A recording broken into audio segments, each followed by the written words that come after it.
नमः संस्कृताय। संस्कृत के प्रिय विद्यार्थियों, आज आपको अभिज्ञान शाकुंतलम का चतुर्थ अंक का सारांश, आखिर अभिज्ञान शाकुंतलम में क्या घटना हुई, क्या है, बिल्कुल आसानी से आज आपके दिमाग में होगा। चलिए मैं कुछ चीज़ें आपको बताता चलता हूँ, ध्यान से सुनते चलिए। इसके बाद आपको थोड़ा सा देखिए सारांश, इधर मैं इसे थोड़ा बड़ा कर लेता हूँ। अभिज्ञान शाकुंतलम एक बड़े शब्द में यहाँ पर लिख गया है, थोड़ा और इसको कर देते हैं, है ना। आप ध्यान से पहली बात को समझ लीजिए, फिर इसके बाद मैं आपको पूरा जो है इसे समझाऊंगा। अभिज्ञान शाकुंतलम में आप दिमाग में ये रखिए कि जो शाकुंतला है, शाकुंतला और शाकुंतला की दो सखियां हैं, कौन कौन सी, अनसुईया और जो है एक सखी उसकी जो है प्रियंवदा है। ठीक है, एक सखी जो उसकी है, एक उसकी जो सखी है वो प्रियंवदा है। तो ये दो सखियां हैं, उसके साथ हैं। और इसके बाद जो कंड ऋषि हैं वो जो है सोम तीर्थ चले जाती हैं। और जो सोम तीर्थ चले जाते हैं शाकुंतला की अच्छाई के लिए, उसके कष्ट के निवारण के लिए, जब वो सोम तीर्थ चले जाते हैं उसी समय जो है राजा का प्रवेश होता है, राजा दुष्यंत का। और फिर उनमें जो है प्रेम ज्यादा बढ़ जाता है, तो उनकी जो है गंधर्व विवाह से जो है शादी हो जाती है शाकुंतला की और राजा दुष्यंत की। इसके बाद फिर वो राजा दुष्यंत चले जाते हैं अपने हस्तिनापुर को, और जो है शाकुंतला इधर रह जाती, उनके ध्यान में मग्न बैठी है, बेचैन है, उनके बारे में सोचती है, राजा दुष्यंत के बारे में। उधर से दुर्वासा ऋषि आते हैं और जो है शाकुंतला को श्राप दे देते हैं, क्योंकि शाकुंतला खोई हुई बैठी है और वो उनका अतिथि सत्कार नहीं करती। फिर जो है प्रियंवदा जो है जाती है, अनुनय विनय करती है, और वहाँ पर जो है उनके पैरों में गिर जाती है और उपाय मांगती है कि भाई क्या उपाय है। तो वो क्योंकि दुर्वासा ऋषि ने क्या किया था कि दुर्वासा ऋषि जो है श्राप दे दी, दुर्वासा जो है श्राप दे दिए थे कि भाई जिसके याद में ये खोई हुई लड़की है वो उसे भूल जाएगा। चलिए मैं पहले आपको यहीं अब जो है एक एक चीज हम आपको बताते हैं और समझ लीजिए, आपके पूरा दिमाग में याद हो जाएगा। ठीक है, आइए प्रस्तुत करते हैं। तो यहां पर देखिए, फूल चुनती हुई प्रियंवदा और अनसुईया, ये दो सखियां हैं। अनसुईया और प्रियंवदा फूलों का चयन कर रही हैं, फूलों को तोड़ रही हैं आपस में। भाई सखियां तो आपस में क्या करेंगी, वार्तालाप करेंगी, एक दूसरे से बोल रही हैं। चतुर्थ अंक का प्रारंभ यहीं से होता है। ये परीक्षा में पूछा जाता है कि चतुर्थ अंक का प्रारंभ कहाँ से होता है, तो फूल चुनती हुई प्रियंवदा और अनसुईया के आपसी वार्तालाप से प्रारंभ होता है। ये याद रखना जब आप संस्कृत आगे लेकर चलेंगे। अनसुईया प्रियंवदा से कहती है, जो अनसुईया है वो प्रियंवदा से क्या कहती है कि भाई देखो, थोड़ा गंभीर स्वभाव की है और वो सोचने समझने वाली है। तो ये जो है अनसुईया प्रियंवदा से कहती है कि राजा दुष्यंत ने शाकुंतला से गंधर्व विवाह तो कर लिया है, परंतु मेरे हृदय में एक शांति नहीं है, मेरे हृदय में कुछ शांति नहीं। क्या शांति नहीं? आज ही वह राजर्षि यज्ञ की समाप्ति पर ऋषियों से विदा लेकर अपने नगर को चला जाएगा। कौन? राजा दुष्यंत चला जाएगा। वहां जाकर इस शाकुंतला का स्मरण करेगा या नहीं? भाई अपने घर जाकर इस शाकुंतला को ध्यान देगा या नहीं? पर्णशाला में दुष्यंत के ध्यान में मग्न शकुंतला बैठी हुई थी। इसी बीच दुर्वासा ऋषि आ जाते हैं। अब देखिए, इधर जो है वो सोच रहे हैं, अनसुईया और प्रियंवदा बातचीत कर रही हैं, और इधर जो शाकुंतला पर्णकुटी में ध्यान में दुष्यंत के मग्न बैठी हुई है। अब उधर से आ गए कौन? दुर्वासा ऋषि। दुर्वासा ऋषि जब आए तो अतिथि रूप में आश्रम में आगमन होता है उनका। भाई कोई भी व्यक्ति आएगा तो अतिथि ही रहेगा, मेहमान ही रहेगा। आपके घर में भी अतिथि सत्कार प्राप्त ना होने पर वो क्रोधित होकर दुर्वासा शकुंतला को श्राप दे देते हैं। और क्या श्राप दिए कि जिसका स्मरण करती हुई तो मुझ जैसे तपस्वी का आतिथ्य सत्कार वो नहीं कर रही, वह व्यक्ति जो है क्या करेगा तुझको? कौन? राजा दुष्यंत, यानी वह याद दिलाने पर भी तुझे स्मरण नहीं करेगा। प्रियंवदा के अब जब इस तरह का हो तो भाई उनको पता चल गई कि यार कौन जो है बड़ी गुस्सा में तेजी से आया और शाकुंतला को श्राप दे दिया। तो वो जल्दी जल्दी प्रियंवदा दौड़ के आती है, अनुनय विनय करती है। फिर इसके बाद जब प्रसन्न होकर दुर्वासा शाप मुक्त होने का उपाय बताते हैं कि यदि वह उसके पहचान का आभूषण दिखा देगी तो साप जो है स्वतः समाप्त हो जाएगा। अनसुईया और प्रियंवदा साप की बात ना शकुंतला को बताती हैं और ना अन्य किसी व्यक्ति को बताती हैं, क्योंकि ऐसा बता देंगी तो सब लोग चिंतित हो जाएंगे, क्योंकि वे समझ रही हैं कि दुष्यंत की वो समझ चुकी थी कि भाई दुष्यंत ने अपनी अंगूठी दे चुके हैं शकुंतला को, तो वही अंगूठी हम दिखा देंगे तो कोई दिक्कत नहीं होगा, साप समाप्त हो जाएगा। दुष्यंत की नामांकित अंगूठी शकुंतला के पास है, वह उसे दिखा देगी, साप स्वतः समाप्त हो जाएगा। साप की बात बताने से सभी अकारण चिंतित हो जाएंगे। आगे क्या होता है, ये तो घटना हुई दुर्वासा ऋषि तक। इसके बाद सोम तीर्थ यात्रा से लौटे महर्षि कंड को आकाशवाणी बताती है, आकाशवाणी से उनको ज्ञात हुआ कि शकुंतला का गंधर्व विवाह हुआ राजा दुष्यंत से, और वह जो है गर्भिणी भी हो गई, उसके पेट में बच्चा भी है। ऐसा जो है सोम तीर्थ से लौटे ऋषि कंड को आकाशवाणी के द्वारा जानकारी मिली। कंड शकुंतला की इस कृत्य का अभिनंदन करते हैं कि चलो जो हुआ सो हुआ, उसे अच्छा योग्य वर मिल गया जैसा मैं चाह रहा था।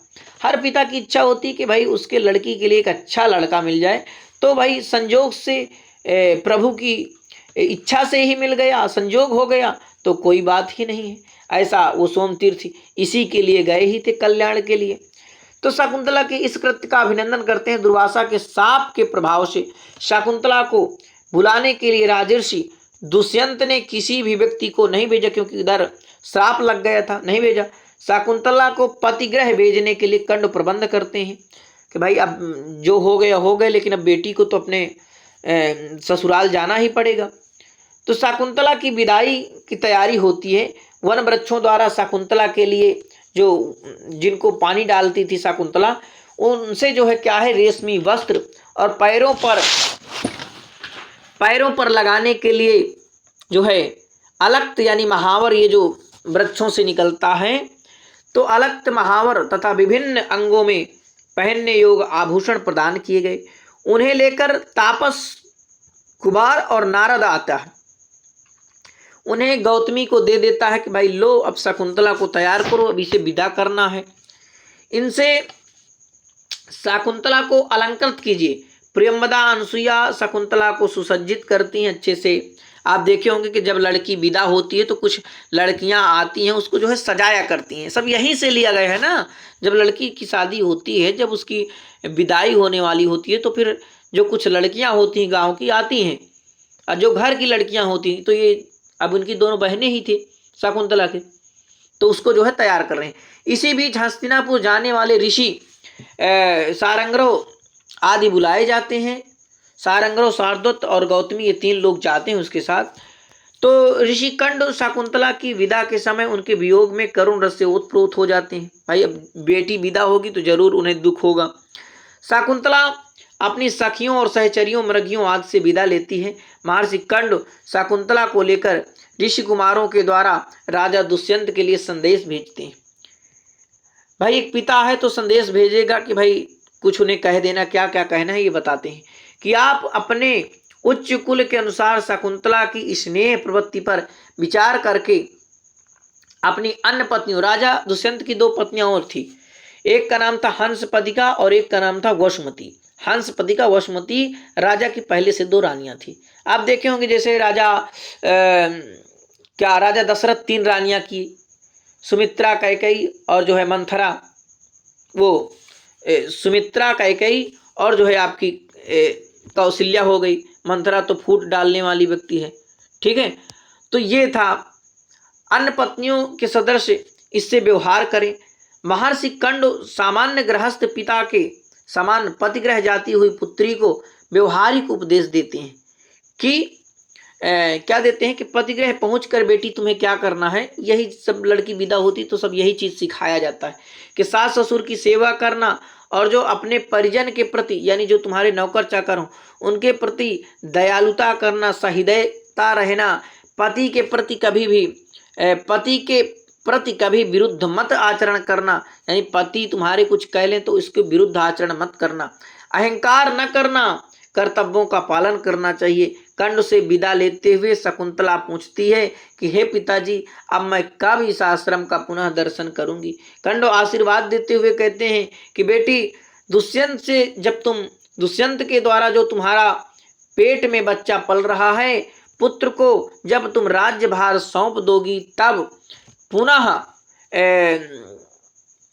सौंप कर अपने पति के साथ इस आश्रम में शांति लाभ के लिए पुनः आओगी। तत्पश्चात गौतमी और ऋषि कुमारों के साथ शकुंतला पतिगृह के लिए प्रस्थान करती है। दोनों सखियां यानी अनुसुईया और प्रियंवदा शकुंतला से रहित सूने आश्रम में प्रवेश करती हैं। अब उनकी देखो एक सखी चली गई तो फिर किसी तरह प्रवेश करती हैं। कंडपुत्री को पति के घर भेजकर हार्दिक प्रसन्नता व संतोष का अनुभव करते हुए कहते हैं, क्या कहते हैं कि अर्थो ही कन्या परिकीय एवो तामद्य संप्रेष्य परिग्रहीतो जातो ममायां विशदा प्रकामं प्रत्यर्पितन्यांसीवांतरात्मा।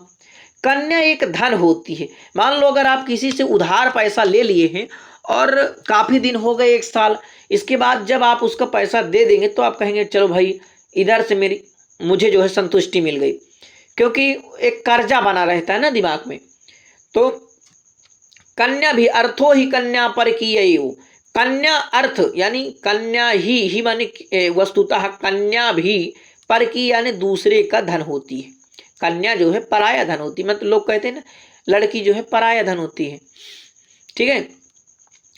तामद्य संप्रेष्य परिग्रहीतु, ताम माने उसको, अद्य माने आज, ताम माने उसको किसको, शाकुंतला को, ठीक है। ताम माने उसको शाकुंतला को संप्रेष्य यानी भेज करके, परिग्रहीतु यानी उसके पति के घर भेज करके, आज मेरा जो हृदय है वो बड़ा ही प्रफुल्लित है।